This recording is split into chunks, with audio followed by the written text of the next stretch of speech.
A call to order the meeting of the Franklin Municipal Planning Commission for September the 22nd, 2022. So we'll start off with a roll call. Commissioner Allen. Present. Commissioner Franks. Present. Commissioner Harrison. Present. Commissioner Lindsay is present. Commissioner Mann. Present. Commissioner McLemore. Present. Commissioner Orr. Present. Alderman Peterson. Here. And Commissioner Williamson. Present. Accommodations have been made to ensure that the public is able to participate in the meeting. The public may participate in the following ways: to watch the meeting on Franklin TV or the City of Franklin website, to watch the live stream through the City of Franklin Facebook and YouTube accounts, email comments to planningintake@franklintn.gov to be provided in full to the commission and included in the minutes but not read aloud in their entirety during the meeting. Emailed comments are accepted until 12 o'clock p.m. or noon on the day before the meeting. You may comment in person in the boardroom during open public speaking time. Speakers will be asked to fill out a speaker card prior to the meeting starting. Speakers may sit in the boardroom or wait in the lobby. Okay. So the next item is approval of our minutes. This is consideration of approval of the August 25th, 2022 minutes. Is there a motion? Move for approval. We have a motion by Commissioner Harrison, and is that Alma? And seconded by Commissioner McLemore. Peterson. I'm sorry. Y'all got to help me. Okay, seconded by Alderman Peterson. Okay, any comments or questions to the minutes? Seeing none by roll call, Commissioner Allen. Aye. Commissioner Franks. Aye. Commissioner Harrison. Aye. Commissioner Lindsay votes aye. Commissioner Mann. Aye. Commissioner McLemore. Aye. Commissioner Orr. Aye. Alderman Peterson. And Commissioner Williamson. Aye. Motion passes. The next item is for citizen comments on items that are not on tonight's agenda. This is a time in our meeting that is open for Franklin citizens to be heard on items that are not included on this agenda. As provided by law, the Franklin Municipal Planning Commission shall make no decisions or considerations of action of citizen comments except to refer the matter to the planning director for administrative consideration or to schedule the matter for Planning Commission consideration at a later date. So are there any citizen comments for items not on tonight's agenda? Seeing none. Staff, you don't have any? Okay, we're good. No, we do have announcements. We have an announcement. Let's go to announcements, please. Yes, thank you. It came to staff's attention that after this agenda had been published, that item number 21 did not meet the mailing requirements of the zoning ordinance regarding the postmark date. And therefore, that item must be deferred at Planning Commission tonight.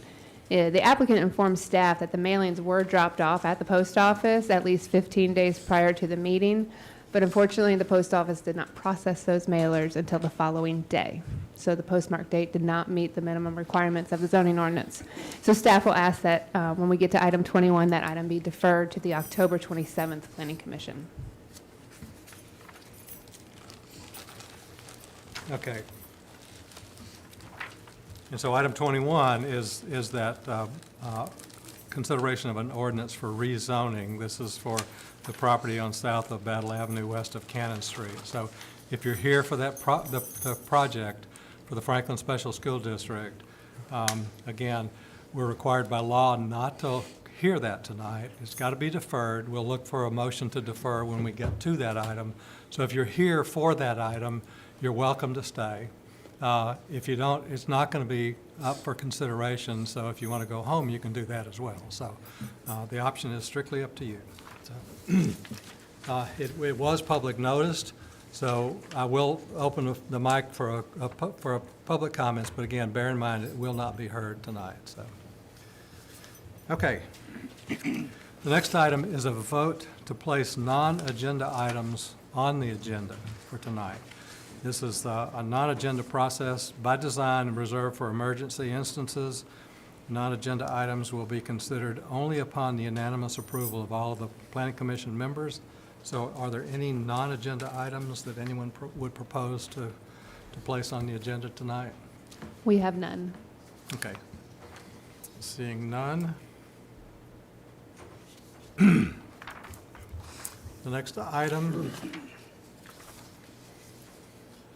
item number 2.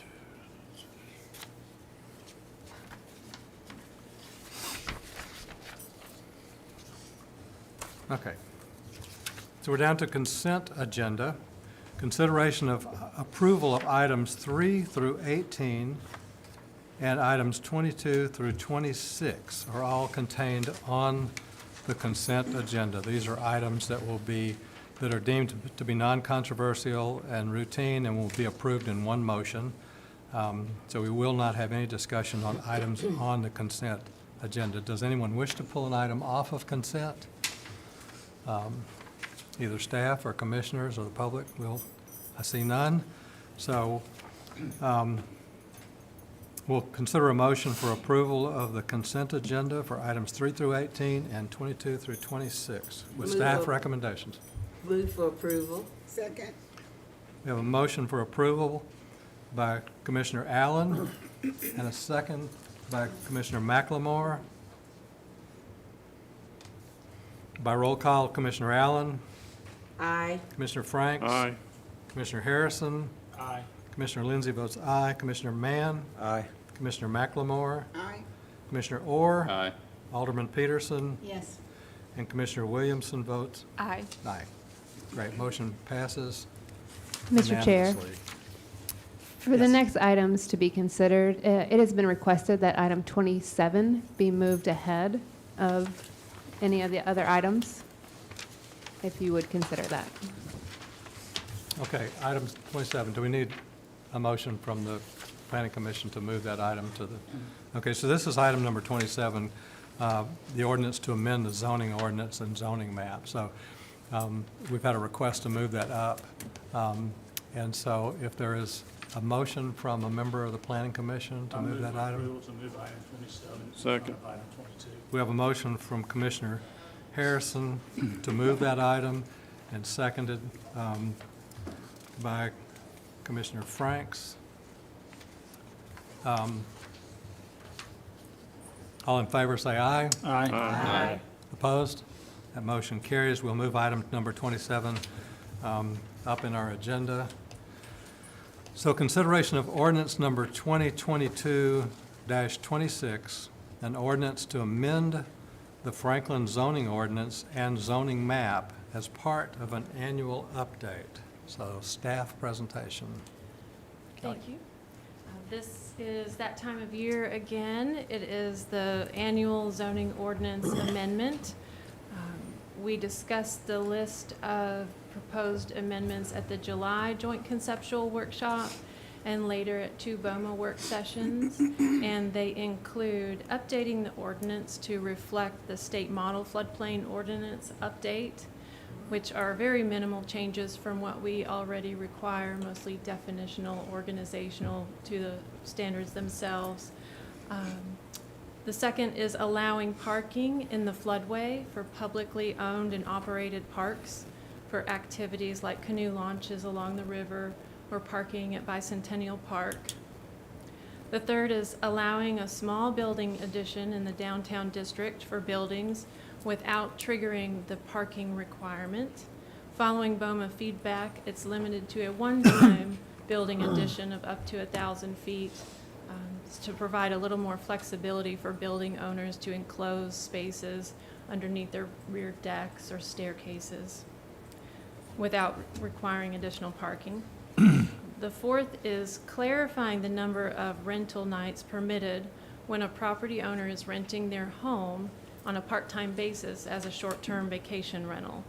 This aligns with the criteria for a property owner to be a permanent occupant of the home, which is already in the zoning ordinance and sets a limit of 113 nights per calendar year. The fifth is permitting overhead utility line improvements for system upgrades that are not associated with development, but that already serve in existing service areas. The sixth is allowing for parking signs within parking lots that designate parking spaces. And examples of these might be order pickup signs, to go, reserved spaces, click list, or signs at grocery stores that indicate or designate the parking space for a certain use. What's proposed is to not further regulate those other than what's required by building codes for ADA accessible spaces and also within the historic preservation overlay. The seventh is making some improvements to the performance agreements and sureties section of the zoning ordinance to ensure that enough funding is available for the improvements to be completed that have been promised by the developer. And those include increasing the initial performance agreement amount, increasing the amount of improvements that have to be completed before a performance agreement can be reduced, and not allowing that one-time reduction to be less than 50% of the original calculation of that performance agreement, and also to add a fee for inspections that will involve a municipal code update to cover the administrative costs of inspecting the site. A few rezonings, which I'll get into in just a moment, and then some references, clarifications, and non-substantive amendments within the ordinance to make it work as well as it can. So getting into the rezoning, the first is the scenic corridor overlay line work refinement. This really isn't changing the SCO. We're just refining the lines because we have a new GIS tool that allows us to trace the right-of-way, which is where the scenic corridor overlay is measured from. You're not able to see any differences on this map here. So there's a few maps that I'll show you that show what that refinement looks like. The first one is Lewisburg Pike, south of Goose Creek Bypass. And you'll see the call-outs where there are changes to it. In this portion, it's all reducing the amount of SCO, either a minor reduction, which is somewhere less than 30 feet, or a reduction, which is a little more than 30 feet. Here's another one that is in the Matt Hatcher area with New Highway 96 West. You can see my arrow here.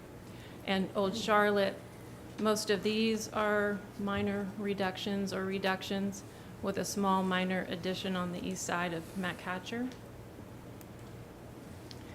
Another one is also along Matt Hatcher with Del Rio Pike and Roy F. Alley Court.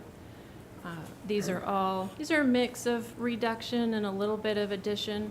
But what's important to remember with the additions is that any lot that's 2.25 acres or less is exempt from the SCO because the SCO intent is to create a scenic corridor for new development, that there's some special treatment and deeper setbacks and a little bit of landscape requirements for those. So it's not really intended for existing single-family lots. It's intended for new development.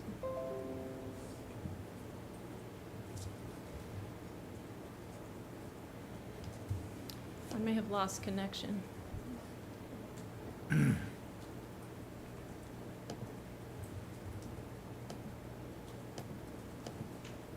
Well, that's it.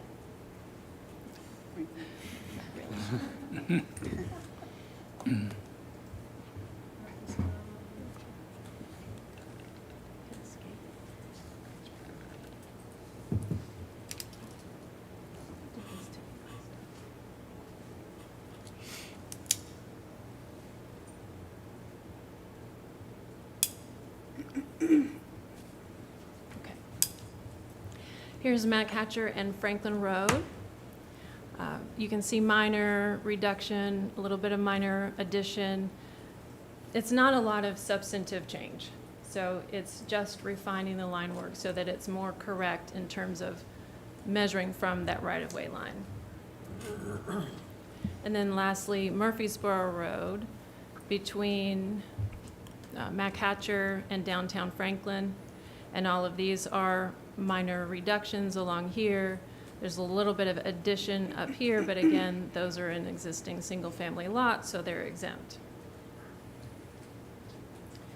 The last rezonings are rezonings for several properties on Natchez Street in the National Register Historic District.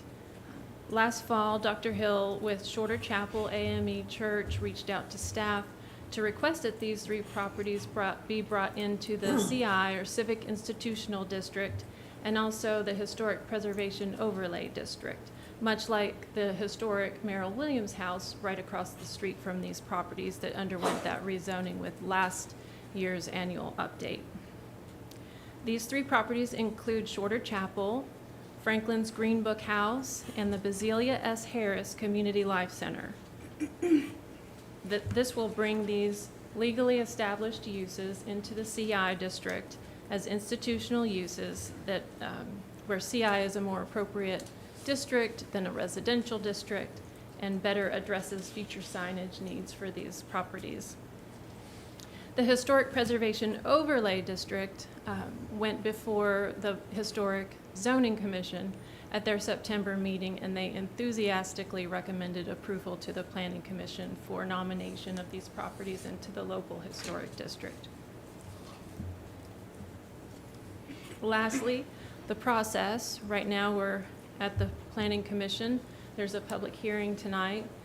Following this recommendation to the board, the work session and first reading will be October 25th, followed by the second reading and public hearing November 22nd, and third reading and final reading on December 13th, with an anticipated effective date of January 1, 2023. Thank you.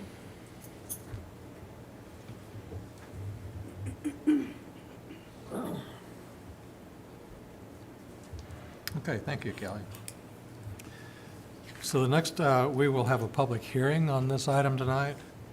So if anyone would like to speak, we're ready for, okay, if anyone would like to speak to this item, to the ordinance amendment process, you can come forward to the lectern.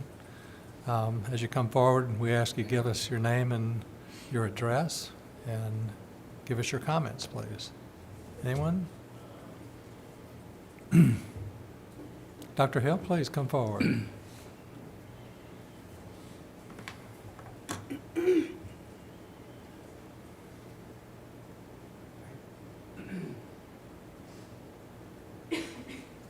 Thank you for this opportunity, and I greet you in the precious name of our risen Savior. Good evening, I'm Dr. Kenneth Hill. I'm the pastor at Shorter Chapel AME Church in Franklin, Tennessee. Shorter Chapel has been a sacred place of civic pride and public value for the city of Franklin for 155 years. Organized in 1868, moved to its current location at 255 Natchez Street. Natchez Street was the residential, commercial, and institutional heartbeat of Franklin's African-American community throughout the 20th century. In 2007, the Shorter Chapel AME Church Bezelia S. Harris Community Life Center was a dream that came to fruition as a result of a generous donation by Bezelia Harris, a former teacher and active member of the church. She was known as Miss Shorter Chapel. Her gift provided the funds to purchase land across the street from the church for the new community center, which will be used for church civic community meetings and religious education. Her gift was left in trust for the church, which the trustees of Shorter Chapel oversee, and my head trustee, Philip Barber, is with me, as well as my head steward, Juanita Patton. Shorter Chapel is requesting rezoning of its properties to the Civic Institutional and HBO, the Historic Preservation Overlay District. Currently, the Shorter Family Chapel properties are zoned R6 residential single family. The request for zoning changes would better reflect its current usage, especially to restore the properties to its historical value. Shorter Chapel has a long storied history to our outreach ministries, especially our community partnerships with Grace Works, Daughters of the King, One Genoway, Franktown, Open Hearts, and Unite Williamson. Shorter Chapel has been blessed to provide a spiritual home for thousands of people over the years. We look forward to continuing to serve the Franklin community and beyond. We thank God for the privilege to serve. And again, and I am Kenneth Hill, and I approve this message. Thank you, Dr. Dell. All right. Okay.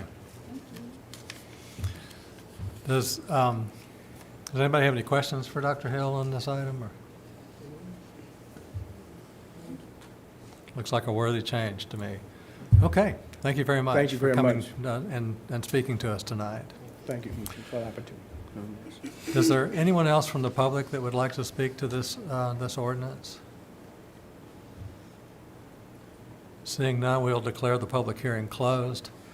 And so tonight I'm looking for a motion to recommend approval to the Board of Mayor and Aldermen. Is there a motion for this item? Move to approve to the Board of Mayor and Aldermen. Second. So we have a motion by Commissioner Harrison and a second by Commissioner Orr. Is there any discussion? Mr. Chairman, I have some comments. In particular, the bond issue. I think that there is a significant amount of restrictions on the current bond we have. It's as strenuous as any municipality in the state, and to continue to reinforce that bond is just going to be a burden on future building, future diversified level priced homes, and I can't support it. I felt like we should have had more discussion on it, more workshop, more of a retreat that we've asked for. The Alderman and the Planning Commission and the BOMA have asked for a retreat at the eastern flank to discuss a lot of changes that are being worked up right now, and I can't seem to support it. It's just wrong to continue to. Now we got handcuffs. We're gonna have ankle cuffs.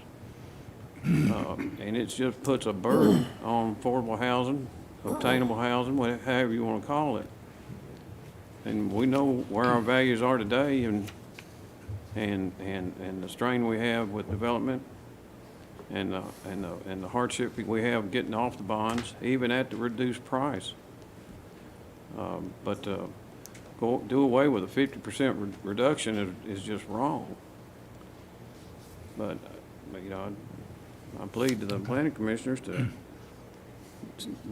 I'd prefer to see a deferral tonight and get into the weeds a little bit more now that this has been presented to us.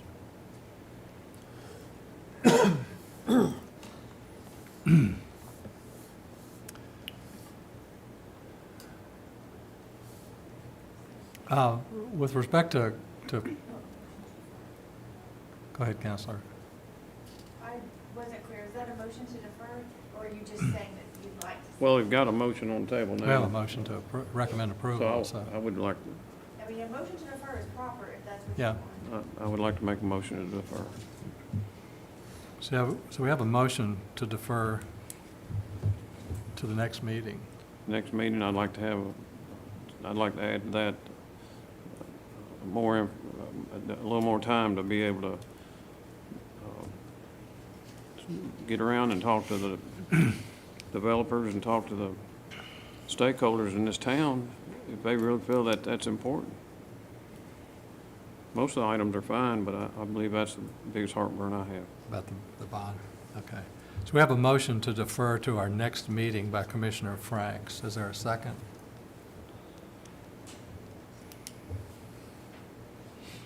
I'll second it to get a further understanding of the bond issues. So we have a second by Commissioner Harrison. Is there further discussion? just for the bond issues? For the bond, for the maintenance bonds and the bond issue with the Right. developers. Can it be pulled from the Can we pull whole it from- packet? Because if you defer, you're gonna be deferring the whole Whole thing. package, right. Right. So we've got to, we gotta find out if we can pull that from this whole packet of, Right, so the motion, or the item before you is the whole ordinance that changes the whole zoning ordinance. Even if you tried to pull something out tonight, the whole thing's, it's still a recommendation to the board, so it would still go to the board just like it is, even if you tried to pull it out. Because you're just recommending, you're not actually changing it or pulling it out yourself.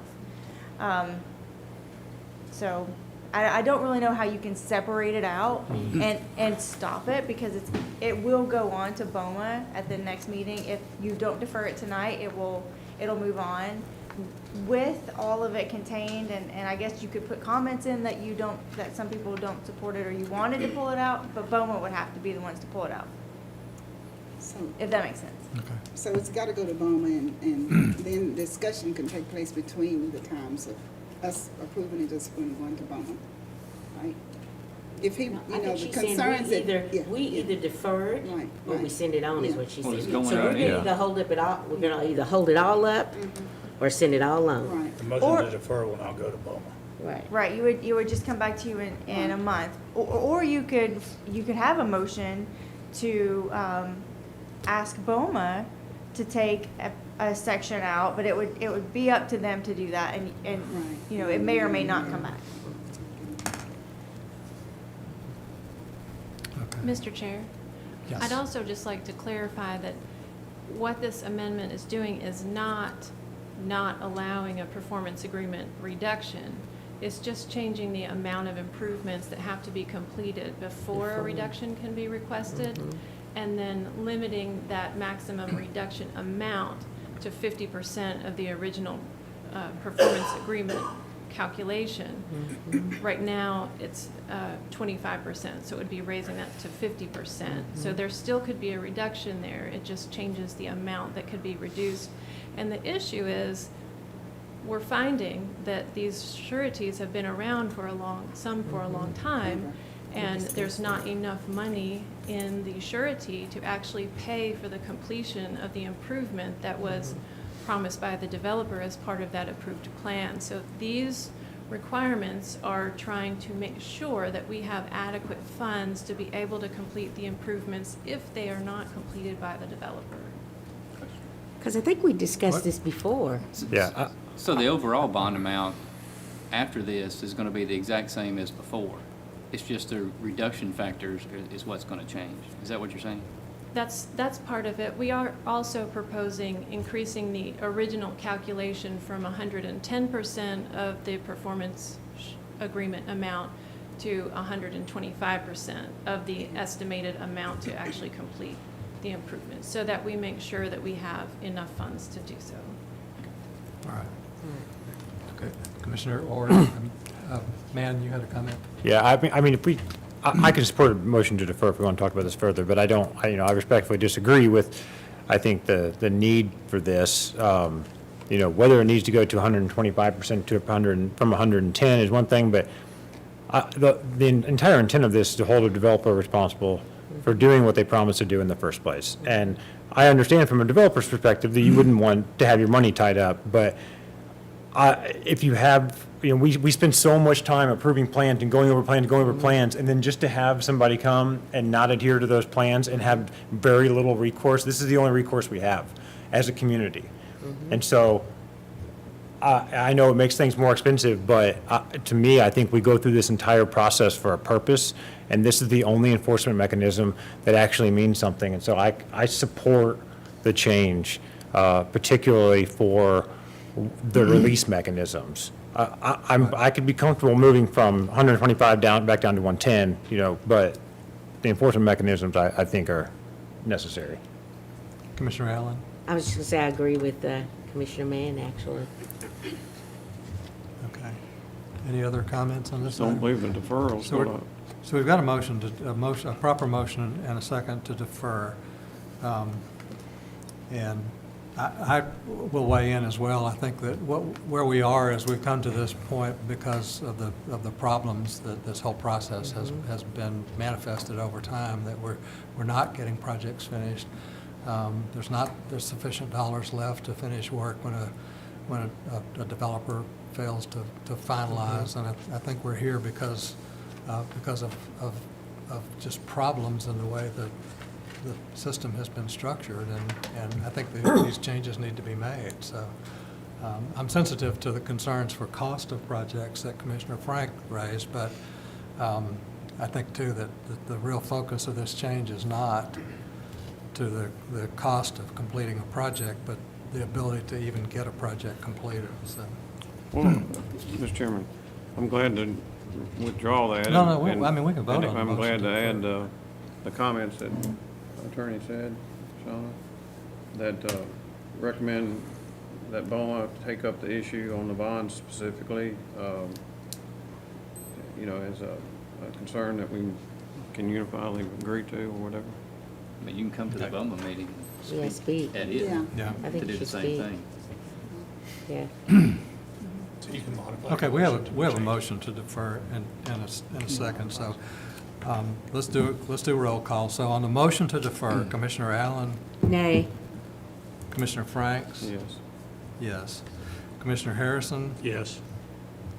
Commissioner Lindsey votes no. Commissioner Mann? No. Commissioner McLemore? No, Commissioner Orr? No. Alderman Peterson? No. And Commissioner Williamson? No. So the motion to defer does not pass. So we're back to the main motion. That's a motion to recommend approval to the Board of Mayor and Aldermen. Is there any discussion? Again, by roll call vote. Well, I wanted to add okay. that comment if we could. Okay. So there'll be a motion then to, No, I mean, you're a comment, so if he wants, you guys can discuss the whole ordinance itself at this point. We don't have the motion to defer on the floor anymore, so it's just the whole ordinance, and Okay. any comments that you have are appropriate. So your comment. Well, my comment is that be advised, the unintended consequences of the bond and the additional restrictions of the increasing of the bonds. okay. Along with other things, I mean, there's other elements of it that could be critiqued, but let it go on.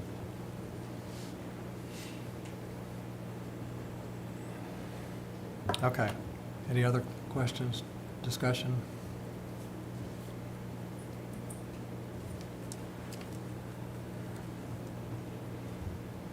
So the motion is to recommend approval to the Board of Mayor and Aldermen with our comment, concern for evaluation of the elements respecting the bonds on projects.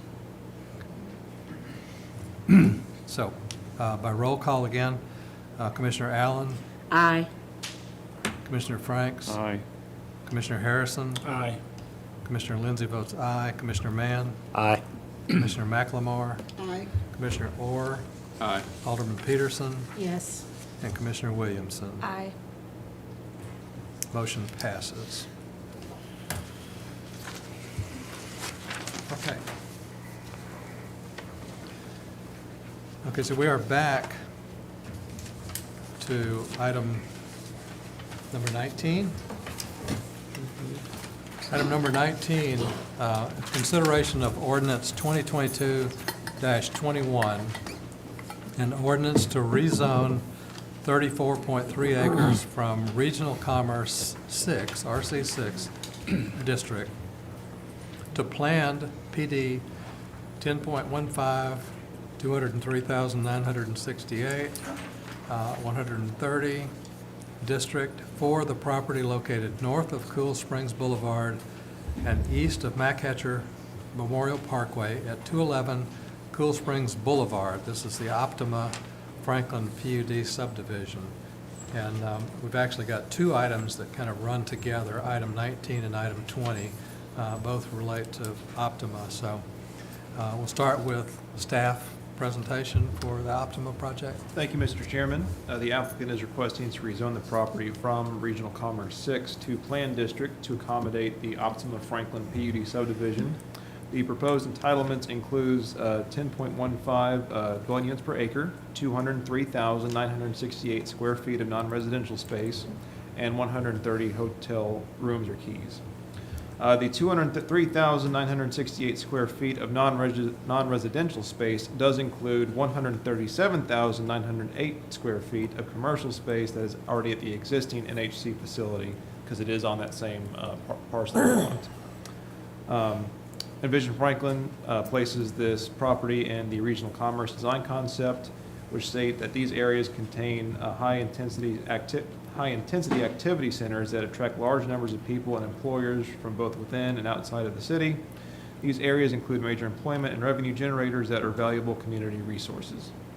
The proposed zoning and entitlements are consistent with the recommendations of Envision Franklin and are compatible with the established uses in the surrounding area. So staff recommends approval of ordinance 2022-21 to the board, mayor, and aldermen. Happy to answer any questions. Thank you. Okay, thank you. Is there anyone from the public that wishes to speak to this item? Seeing none, we'll open for a presentation by the applicant.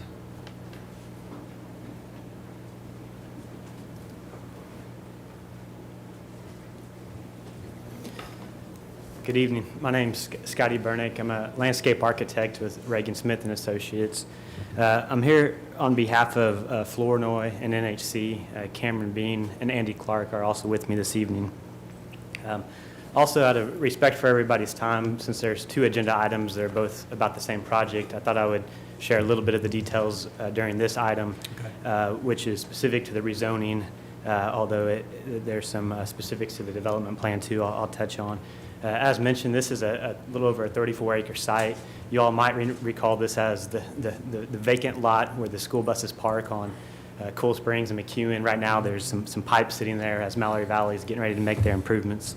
We're proposing a mixed-use development, as Joey mentioned, hotel, commercial, multifamily.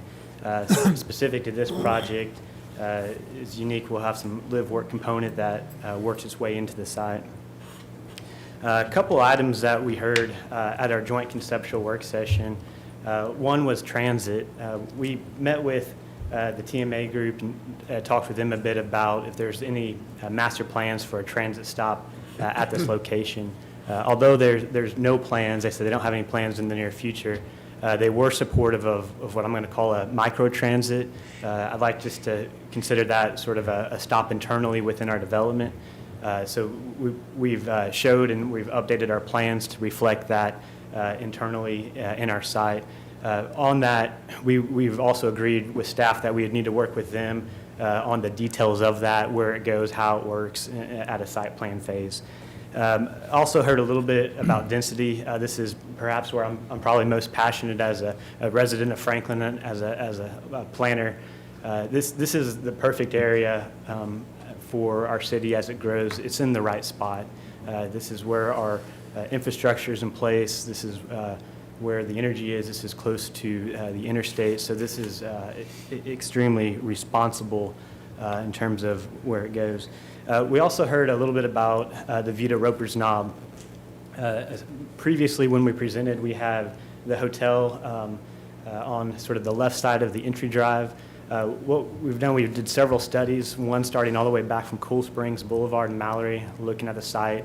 There was no obstruction of view from that view shed, and then we worked our way, and it's all in the packets we submitted, but sort of worked your way towards the site. What we discovered is as we got close to the site, we were able to adjust the hotel and the commercial space, which opened up more of the view to Roper's Knob. So you could probably already see the bigger part of it. Now you can see the smaller ones. So it's a sort of a specific drive. There's a bend in the road. There's a big tree line where the old Mars office building was. And then once you get around that, we're excited to sort of take in some comments and adjust the plan to really open that view up and protect it. Additionally, we added an 8-foot sidewalk along Cool Springs Boulevard. That is a requirement of sort of the thoroughfare, but nonetheless a good improvement, so I'd like to note that. In regards to, rezone, sort of justification, again, why are we requesting this rezone? really, it's here to implement some of Envision Franklin, the guiding principles, again, specific to tight setbacks, mixed uses with a responsible ratio of uses. And that's a key point, so how those uses fit together. Also, we have unique site conditions on this vacant lot. It's actually quite linear in fashion. There's also some significant grade from previous excavation of the existing NHC facility. So there's a lot to consider while we're trying to look at a layout with the grades, the linear fashion of the site. And again, sort of setbacks.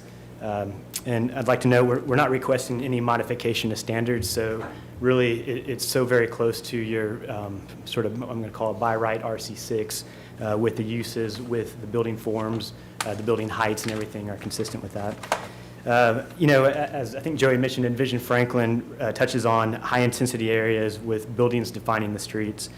I'll try not to go through all these in detail, but for a rezoning request, they're quite important in terms of your consideration. There's 8 principles of Envision Franklin for this regional commerce. We meet 7 of the 8. The only one we don't is specific to a historic component, which we don't have on the site. But of the other 7 that we're eligible to meet, you know, it talks about managed growth. Again, this is perhaps the most responsible, purposeful area where we could promote good, compact land patterns.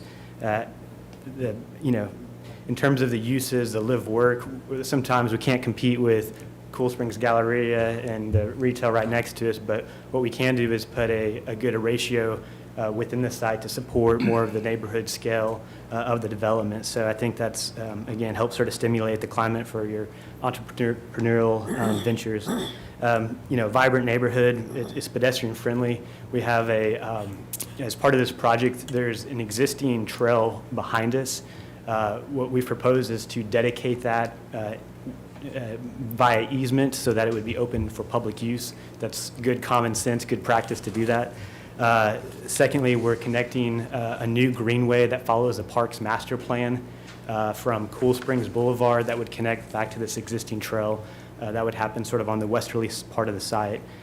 So again, as we sort of talk about, you know, connectivity, those are some big elements. Along the rear of our site, we have beautiful Spencer Creek, so you're sort of connecting the dots between the natural realm, the existing NHC, this vacant lot that's sitting there today, and then what I call the heart of Cool Springs. Again, we're connecting connectivity. We're connecting the community, and it's contextually responsible with the landforms that are there today and the landforms that have been approved recently. So again, it's following all those. I think in closing, you know, this is, again, a phenomenal project. We would respectfully ask for your support this evening so that we can be heard at BOMA. We're also available for questions at the appropriate time. Thank you. Okay, thank you.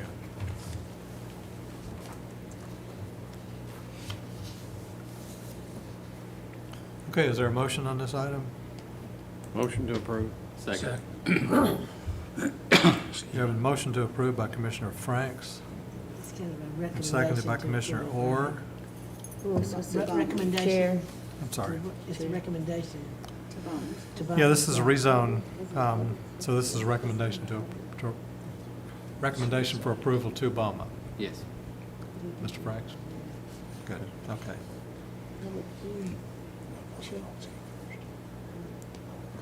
Is there any comments or discussion? Hearing none, by roll call, Commissioner Allen, Aye. Commissioner Franks, Aye. Commissioner Harrison, Aye. Commissioner Lindsey votes aye, Commissioner Mann, Aye. Commissioner McLemore, Aye. Commissioner Orr, Aye. Alderman Peterson, Yes. and Commissioner Williamson. Aye. Okay, that motion passes unanimously. Item number 20, now we take up the development plan. Consideration of Resolution 2022-46, a resolution approving a development plan for the Optima Franklin PUD subdivision for the property north of Cool Springs Boulevard and east of Mac Hatcher Memorial Parkway at 211 Cool Springs Boulevard. Joey? Thank you, Mr. Chairman. This development plan proposes 348 attached residential dwelling units, 203,968 square feet of non-residential space, and 130 hotel keys on 34.30 acres. Envision Franklin does place this property in the regional commerce design concept, and for new development, it states that new development should have integrated designs with coordinated access, amenities, and cohesive architecture that fits within the context of the corridor, and that buildings should be arranged on-site so they help to frame and define the streets, giving deliberate form to streets and sidewalk areas. Building setbacks should be minimal to create an active street environment that encourages pedestrian activity. The proposed development meets the recommendations of Envision Franklin by providing a mix of uses including commercial, retail, housing, and hotel rooms in a cohesive and walkable design. A trail system at the rear of the property connects to the existing city park trail system for access to the nearby Aspen Grove Park. The site layout provides an urban feel with building-lined streets, creating a walkable development, and provides architecture that fits in with the style of the corridor. Assistant Director Jimmy Wiseman does have some additional remarks on the project, so I'll turn it over to him. Okay. Thank you, Joey. As you heard Joey say, we support the plan with conditions, and some of those conditions you'll see in your packet have a lot to do with the impacts of traffic. With any development of this size, a traffic impact analysis is required, ultimately reviewed by city staff and a third-party consultant.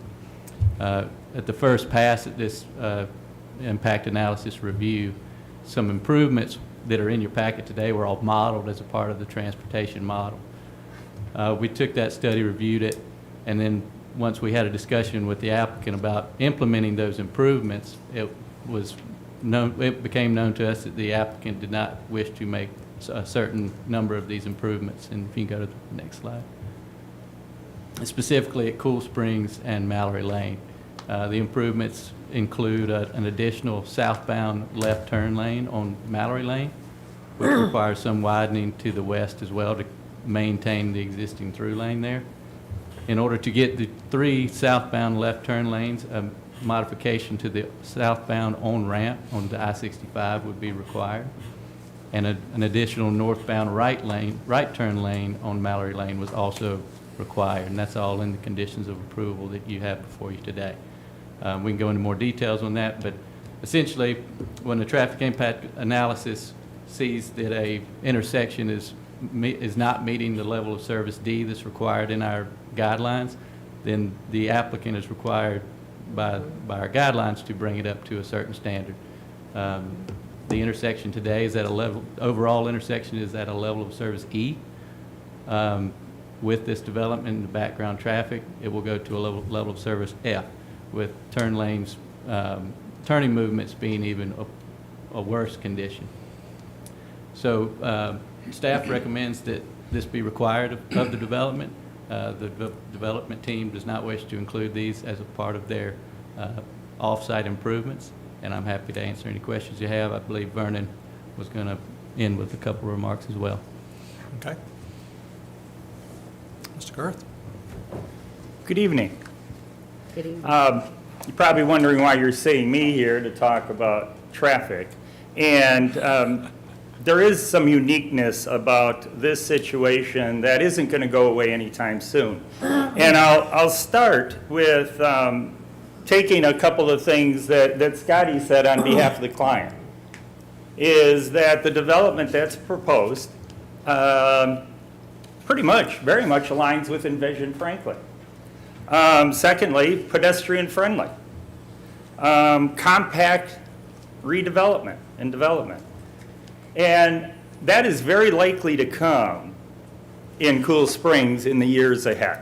There's a lot of surface parking lots there and a lot of inquiries coming in for redevelopment.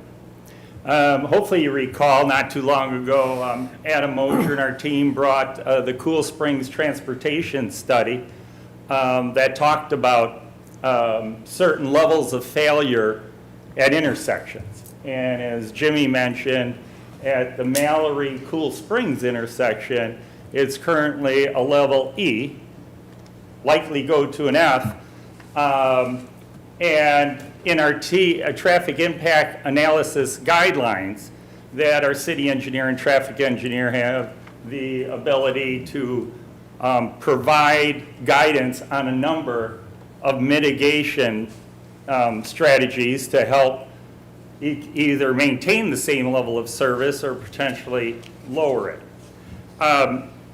Jimmy also mentioned that we've been working with the developer. I've met with them twice. They want to do a nice development, and I want to make that clear. They don't wish to make this improvement, but I want to share with you what your options are this evening for recommendations to the board, and even what the board's recommendations would be, so you understand the whole picture. Unfortunately, we didn't, as traffic engineers go, as traffic impacts analysis go, typically the applicant submits it to the city, we look at it, make some comments, eventually it gets to our consultant, a third party that looks at it, to approve it. We've provided comments back, we haven't received those updates yet to really finalize and approve their traffic impact analysis as we stand here today. So, where does that lead us? I'm going to start with the Board of Mayor and Aldermen, and then I'm going to come to the Planning Commission. So there's 4 options that we'd like the Board of Mayor and Aldermen to weigh in on, because we can't move this development plan forward for consideration by the aldermen until we have a road impact offset agreement. And they've agreed, there's no question, to do the improvements in front of their development in the area around McEwen Drive and Cool Springs Boulevard. That's not a discussion for this evening. So the first option that the board, we'd like to have the board give us guidance is to have the Optima team improve Mallory Cool Springs intersection and the I-65 southbound on-ramp at their cost. The second option is to ask staff to create a capital project sheet for Mallory Lane and the Cool Springs Boulevard intersection and the I-65 southbound ramp for future consideration by BOMA so they can put it into their funding model and prioritize it as a capital project. The third option, do not require the Optima team to make any improvements to Mallory Lane and Cool Springs intersection and on the southbound ramp, and also acknowledge that then we're going to increase the current intersection failure per the TIA. And then the fourth option, which staff is going to advise the board to consider strongly, is combine the arterial road impact fees that this development will pay with other unallocated arterial road impact fees that we have available to have the Optima team manage these improvements at Mallory Lane, Cool Springs Boulevard, and the I-65 ramp. But that's a decision for the Board of Mayor and Aldermen. We believe it will impact a great number of our citizens and visitors to have that intersection improved. And I will say that since we haven't gotten deep into the discussion, the intent is that the funds will cover the cost of those improvements. Will it cover them 100%? I can't say that yet because they need to manage the project. But for the roadway improvements and other items that are normally covered by road impact fees that developers do on arterial and/or collector roads, it covers the majority of those costs. As far as the Planning Commission options this evening, we would offer the first, recommend approval, just as staff has with the improvements to be made. How they get made is up to the Board of Mayor and Aldermen. Number 2, move to defer until such item the Board of Mayor and Aldermen has had an opportunity to consider alternative funding sources and timing for the improvements identified. And then number 3, you always have the option to deny a project for whatever reason that you don't believe complies with Envision Franklin or our planning documents. Hopefully that's clear. If you have any questions after the applicant comes and makes a presentation, Jimmy, Paul, our team is here to respond. Yeah, and thank you, Vernon, and I apologize for not mentioning this during my time, but the initial traffic impact analysis, as I mentioned, did have these improvements modeled. And another one was submitted where they were removed from the model. So therefore, we are in the process of analyzing what the actual impacts are if the improvements at this intersection are not made. Those were submitted to the city. They have been reviewed once by the city traffic engineer and our third-party consultant. Comments were sent back, but we have not received the finalized study that would give us information to answer detailed questions on what the delay actually will be. So we cannot answer questions about what the specifics on the numbers tonight because we do not have that finalized study in front of us to present to you. Thank you. Okay, thank you. Okay. Does anyone from the public wish to speak to this item? No?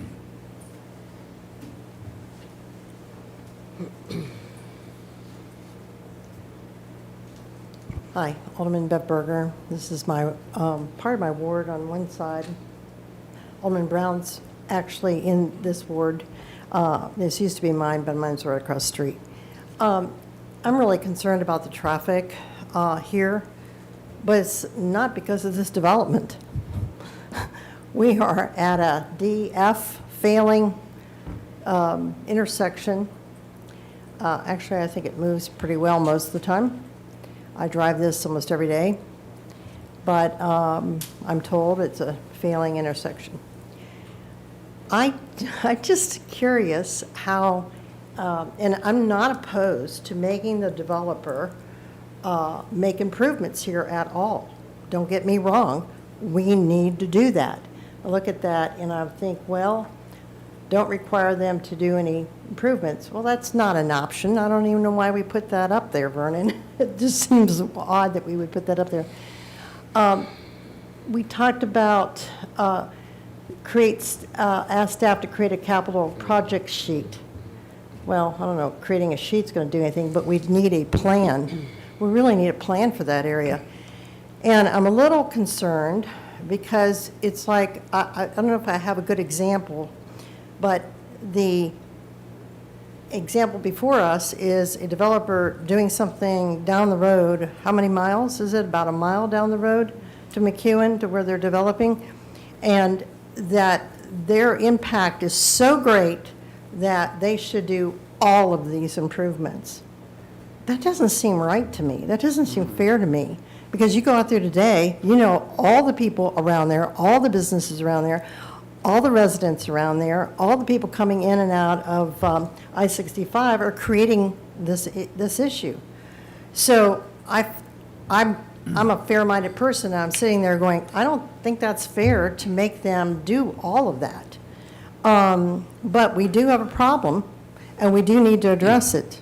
And I'm not sure how we are going to get to that point of addressing it, because it's not just their problem. It's not the problem of the people who are there residing and doing their businesses and hosting their businesses in that area, or the people coming and going. It's everybody's problem, and the city really does need to address this area. And I think that we're saying, well, these people can fix our problem. No, they can't fix our problem. But anyway, just sitting here listening to it, I want to make some comments. Thank you. I appreciate it. Thank you. Does the applicant, do you have any further items, anything further to present or discuss? Good evening. Again, Scotty Bernick, Reagan Smith. Appreciate it, Jimmy and Vernon. And we've had a lot of good conversations back and forth. I think as you sit on maybe that side, you can probably see why the impact of taking on some of those types of improvements beyond of what's already being proposed is maybe out of proportion for the impact of the development. What I would say is that we've had a lot of good conversations with staff, with Vernon, and understand that we have some ideas to present. We understand that those ideas need to be presented to BOMA at the BOMA work session for us to be able to I guess, find a solution or get some feedback. So I think with that said, we would respectfully ask for, your favorable recommendation tonight so that we can go before BOMA and have those conversations and find a solution that works for everyone. Great, thank you. Yeah, I'm Cameron Bean. It's nice to see all of you. I'm with Flournoy. We're the developer, and we do we agree that we should participate in the mitigation. But as we've discussed this over the past 60 days, we just have yet to come to an agreement at what level. In our review of the TA requirements, it references proportionality for the developer, at intersections that are at a level of service like this. And so we have proposed mitigating by contributing funds in addition to our base impact fees that would be proportional, to our impact, right? And we just want you to know that we want to participate. We want to be partners. I do believe that since Joint Conceptual, we really have demonstrated that through the transit additions, through the sensitivity to the views of Roper's Knob, even the proposal to install the Greenway, our investment in the multimodal. We want to be good partners, and we want to participate in the mitigation of this intersection, though it is a mile away, and we just have yet to come to an agreement on that proportionality. And so we want you to know that we want to be partners, we want to help, and we want to pay, we want to pay our fair share here. So thank you. Great, thank you. Mr. Chairman, may I ask you a question? Yeah, sure. Jimmy, did I understand you correctly in that there's a new traffic study that's just been turned in that we don't have it analyzed yet as to what the true impact on this intersection will be? It was turned in. There was one round of review and comments were sent back, and we were trying to scramble at the last minute to get it in, and it was not turned in before we could have that information to do that last review one more time. So it's close, but it's not finalized. So getting into the numbers is we can't do that tonight without the finalized So study. based on that new report, you can actually say what this intersection is going to be rated at, since the new numbers Well, have been analyzed. we do know that without a doubt, it will be a level service F without the F, improvements. okay. And just the older study showing with the improvements done, we can bring that into a level of service E overall, which is a significant improvement, and that's looking 10 years out. So we can say that we can improve the situation with these improvements. We just can't tell you right tonight what, without the improvements, what necessarily that delay is going to look like. Okay. Thank you, Jimmy. Okay, yes, Vernon. Sorry, just an observation, because as you know, we're building a new city hall. And we're going to have a boardroom that has an audio system that really works well and easy. Could I ask you to talk into your microphones? Because I'm sitting in the back, and I don't know if everybody can hear really well. And as you can see, staff, you have to get kind of close. Some people say my voice is loud. I don't think so, but it's loud. anyways, just a favor, please. So How's this now? and also Okay. for the viewers that are watching. Sure. Is that better? Okay. Okay. Is that, Mr. Harrison, is that? I just said, is that better now? You can hear me. Okay, I'm a citizen, we don't have I know we don't have we may not get to a motion on the floor, but well, I can certainly call for one. Is there a motion on this item? Move for approval. But the staff- We're looking for Staff a rec- recommendation A of recommendation approval to to Board of BOMA Mayor and with Alderman. conditions. Second. With conditions. The motion is for a recommendation of approval to the Board of Mayor and Alderman with staff conditions. Made by Commissioner McLemore and seconded by Commissioner Orr. Is there further discussion? Yes, sir. I'm going to support this recommendation because under our guidelines, we cannot approve a project that creates a F intersection. And I think this just needs to go to BOMA and get it hashed out through BOMA who can do I that totally agree. beyond us. That's why I made the motion. that's not right, yes. That's Right. what the motion was for. That's the motion. Yes, we did. And I wanted to make sure that I said this. I've sat in an alderman seat before, and that is the job of an alderman, to figure this out. Right. And I understand someone saying it's a mile down the road. Let me tell you something. This this fiasco at Cool Springs does not just affect people who live in that ward. It affects us all. I avoid Cool Springs because of the traffic that's there. It affects the entire city of Franklin. And if you are putting a development in, a young man that spoke second from the developer, thank God for you, because I was sitting up here, my jaws were tight as all get out, thinking that someone wants to put a development in and only make improvements right there, because it does affect. Impact fees are made for that, your impact on everything around you. And so, no, you maybe shouldn't have to rebuild every road around you, but you should pay your fair share on the impact that you make on the roads around there. And if we cannot pass anything that's already failing and make it fail more. So I'm gonna get off of my high horse, but if you impact a road that's 3 miles down the road, so be it. And so I'll hush now. Thank you. My point is, Mr. Chairman, it's everybody. It's every business that was put in there last year, the year Yes. before, and this is really a capital improvement. The city of Franklin needs to do an RFP and commission Public Works to improve. I appreciate the mitigation offer from the applicant, and that's great. I guess that's what it's gonna have to come to, some kind of capital project worksheet up there that is mentioned on number 2. But everybody's gotta pay. Everybody. And you can't just make, just all of a sudden tell this next developer to come in to spend $5 more million down the road. Right. Right. That no one else has contributed. Right. Either give them some recovery back on it as the next business comes in, or work it out. Okay. Mr. Chair, I would like to mention that right now, the motion is for approval with conditions, based on the conditions that are attached, which is to implement these off-site improvements at the site plan stage. If BOMA decides something differently than that, that changed condition would have to come back to Planning Commission for concurrence. So just want to make you understand that We understand. if BOMA does anything. So why does that? Tell me that. Yeah. Okay. Why is that?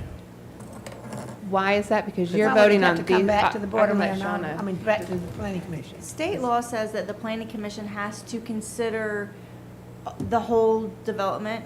So if you go to the Board of Mayor and Alderman and they alter something that you haven't seen, It comes you back. have to look at it. Now, if you concur, then it's fine. If you say, well, that's not a really sound decision, I'd like for BOMA to reconsider it, we go back. Because this board, this body is the experts, and you have to look at all parts of a development. And it's state law, that's just kind of how that works. I want you to send me something about that, I will. because really, the development plan is not in most rezonings in other parts of the state. Well, It it's is- called it is a different, re- right, different things and different. right, Right. that's So right. what we call it is different than what other parts of the state might call it. But Mm-hmm. you have to, you are making a motion to recommend based on what you're seeing right now. Mm-hmm. And if what ends up getting approved is It's different, different. then you have to look at it one more time. As I say, just send me something Happy like to do that, it. because to me, this aspect of it is really for the Board of Mayor and Alderman. Because saying to them that they, and if you look at the condition, it says they shall be implemented at the site plan stage. So that means they must have it built. I need to retract my motion. And that is Good if you point. stop, if you stop and think about, they're going to be paying in arterial road impact fees, which actually the planning commission has nothing to do with, but it's put on by the Board of Mayor and Alderman. But that won't even come close to what it would cost to do all these things. And as I say, if you, we haven't even shown the map up there, and we're talking about where this is, which is right at really virtually, well, it's right across from where McEwen comes in to Cool Springs Boulevard, and they're talking about, notice here, it says Cool Springs Boulevard at Mallory Lane. And as I say, it would be, you need to look at the map and see where that is, and to think, how much are they going to affect affect that. They would affect everything in it. So you're saying staff recommend, if we approve the motion with staff recommendation, then that is a requirement for them to have to Yeah. make those improvements? Yeah. Yes, Is it correct, so- because a condition, a staff condition, it says, per the latest TIA, the following off-site improvements shall be implemented at site plan stage, and one of those is Cool Springs Boulevard at Mallory Lane, as just discussed, so. Right, and the current condition motion doesn't would say require that. how. The condition doesn't say doesn't how. say how. To Vernon's point, it just says that it would be implemented at the site plan stage. So BOMA So can for still do item what they two, wanna if do. BOMA decides to instead decides to just simply create a project sheet and implement it into They take our fees. transportation network plan, that's a different condition, so then it would come back to Right. you guys to consider that. I mean, we don't even have the We power to can't do allocate fees for fees. any of these Exactly. departments. We can't collect fees, we can't Exactly. spend money, we And can't tell them how to do We just that. ask Right. BOMA to look at it. So- and then BOMA they'll has to figure do it out. that. So it seems that once it goes through that process, then we know, we as a planning commission understand the direction that BOMA prefers to go relative to, We don't make that to- decision. You would know, but Completing you've this already made a process. vote. So if the Right. change, if there's a Well- change, it would come back. Come back. Your alternative is to, like Vernon said, number two, defer, wait for that process to happen, and then have this item and heard. it seems like a similar process. I mean, we It's could the same defer, thing. not, It's the same not thing. not You take guys action. decide. Send it Wait on for it like to come back is. from BOMA and It's then, gonna and then come take a back. final action. So it's, it seems like that's It's the kind of the same same thing. process. So, We do- so we have a proper motion for recommendation of approval to Board of Mayor and Alderman with staff conditions. So is there any final discussion on that? Well, I'm not comfortable with the conditions. I'm not either. But the reason I'm comfortable with the conditions is, we can't allocate money, we can't collect money, we have nothing to do with money. That is a Board of Mayor and Alderman function. They will decide how the applicant pays for this, whether it's through the, whether it's 1, 2, 3, or 4. They make that decision. It's gonna come back to us either way. Because if we do it without the conditions, we're saying that this applicant has no responsibilities for that. So if we send it on without any, we're telling the Board of Mayor, in my opinion, we're telling the Board of Mayor and Alderman that the applicant has no responsibilities for it. We strip the need. We strip the need. Yeah. The Board of Mayor and Alderman is the only body that gets to handle money and do money. We can't spend money, we can't disperse money, we can't assess money. Only they can. It's gonna come back to us when they decide how this applicant does it. Exactly. Right. If we send it on without conditions, we're just saying that they're free of I that. think it represents a starting point. Right, at and least I'm- gives a I'm very starting comfortable point. with doing that, so. So I'm gonna move to, to vote then by roll call vote. Commissioner Allen? oh, wait, are we not going to talk about any other part of this? She has comments. Okay, sure, Ann, go ahead. No, I just mean, I remember whenever the transportation network study was done on Cool Springs, but I don't remember who set up the traffic impact analysis. Did that go through the Board of Mayor and Alderman? Because I don't remember. There was an update to the technical street standards, and that was a part of it, was, So when was that? I believe that was 2019, 2020 timeframe. I'd have to look it up and be sure. Well, same with me. But also, what about the things that were just approved out here? You know, haven't we had some other projects recently that were approved? I think that was infrastructure approval, It sewage. does, Yeah, yeah. But Sewer what I'm approval. saying is, Sewer. so I'm just wondering how this, I mean, as I say, I do kind of remember the transportation network study, but I don't remember, because whenever I read the TIA, I don't remember seeing that, but it doesn't mean that it didn't So come they were through two, us. they were two separate Oh, items, absolutely, no, but right. I'm just trying to say to you, I don't remember whenever that traffic impact analysis came before the Board of Mayor and Alderman. Oh, the Cool Springs, No, not the Cool Springs Transportation. I remember okay. having presentations on that, but I do not remember some of the specifics on that traffic impact analysis. What is it, 18 pages or something like that? Or maybe Oh, the guidelines for Yeah, the- the guidelines right. for So what that you was- do. that Because was some of done- them, if you read back on it now, it says if it's kind of within a half mile of the project. And this is obviously not Well, I- within a half mile of the project. The previous impact analysis guidelines stated it was as determined by the city engineer.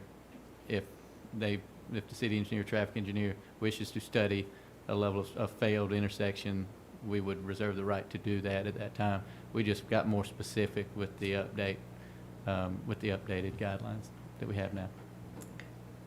Well, Mr. Chairman, what if we allow them to go forward without any of these conditions? Can Boma, There are pages of conditions. You don't want to say without the conditions because they got, what, 7 or 8 pages of conditions? okay, what I was gonna say is let Boma enforce the conditions. That's what we're doing. That's what we're doing. Alderman Peterson, do you have anything further? Okay, so we have a motion for recommendation of approval to the Board of Mayor and Aldermen with staff conditions.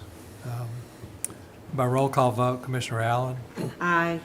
Commissioner Franks. Aye. Commissioner Harrison, Aye. Commissioner Lindsey votes aye. Commissioner Mann, No. Commissioner McLemore, Aye. Commissioner Orr, Aye. Alderman Peterson, Yes. and Commissioner Williamson. Aye. Okay, that motion passes.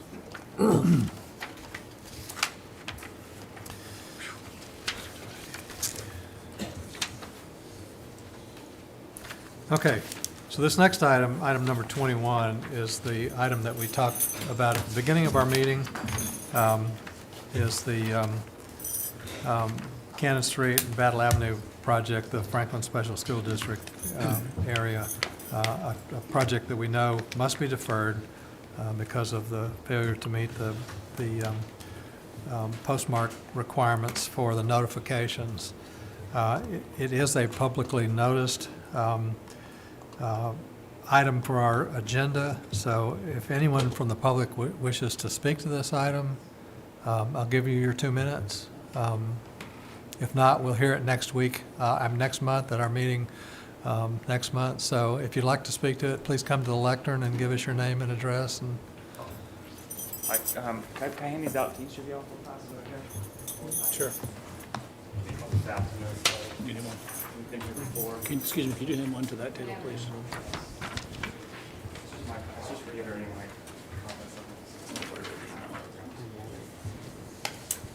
Okay, thanks.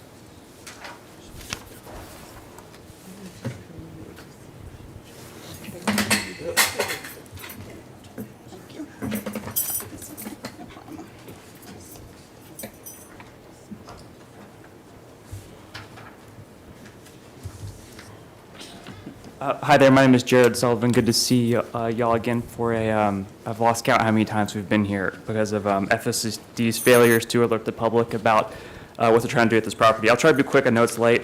You've already heard from us before. I just want to breeze through a few points from the community's perspective about this rezoning. We still oppose this rezoning. We like to keep it civic. It's a property that's been in public use since the 1860s. In the packet I have handed out, I have a offer that was sent to Dr. David Esslinger of the school district for $7 million from a private school here in the community. There's clearly interest in this to stay civic. The neighborhood, we would love to see a school or church or whatever go in there. At last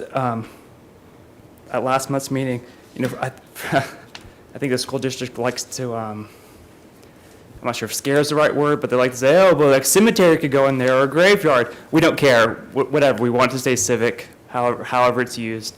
The application doesn't matter to us. We want it to stay civic. Also, I just thought for the sake of public record, I'd point out that at the August meeting, Franklin Special School District told you a mistruth. Dr. David Esslinger told the commission, presumably to assuage concerns about the potential loss of the old 1406 Cannon playground, the FSSD would continue to allow the community to access its other playgrounds in the neighborhood. That's at the 44-minute mark in the YouTube video. Days later, the school district put a brand new keep out sign at the soccer field behind Franklin Elementary School. Franklin Special School District clearly does not want the public input on how this property is managed, and now I would argue they are retaliating against the public. And the third page in my packet has, I'll hold up so that people at home can see. That's the brand new keep out sign that Franklin Special School District put at the soccer field behind the elementary school. Franklin Special School District does not speak for us. To our community's tremendous offense, the school district wants to get up and tell the Planning Commission and BOMA that it's acting in our interest by trying to rezone and sell 1406 Cannon. That is not true. We overwhelmingly oppose this effort, but the school district wouldn't know. They voted to sell 1406 Cannon in the middle of a pandemic that killed 1 million Americans without notifying anyone in our community, either by mail or with signs or with a notice in the newspaper about its plans. That's not transparency. That's not what good government does. You represent us, not the school district, and we urge you to act in the interest of the community. Thank you. Great, thank you, Jared. Anyone else from the public wish to speak to this item? Okay, seeing none, I'm looking for a motion to defer.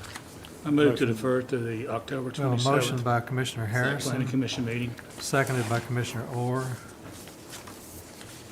The motion is to defer to our next Planning Commission meeting. Is there any discussion? By roll call vote, Commissioner Allen, Aye. Commissioner Franks. Aye. Commissioner Harrison. Aye. Commissioner Lindsey votes aye. Commissioner Mann. Aye. Commissioner McLemore. Aye. Commissioner Orr. Aye. Alderman Peterson. Yes.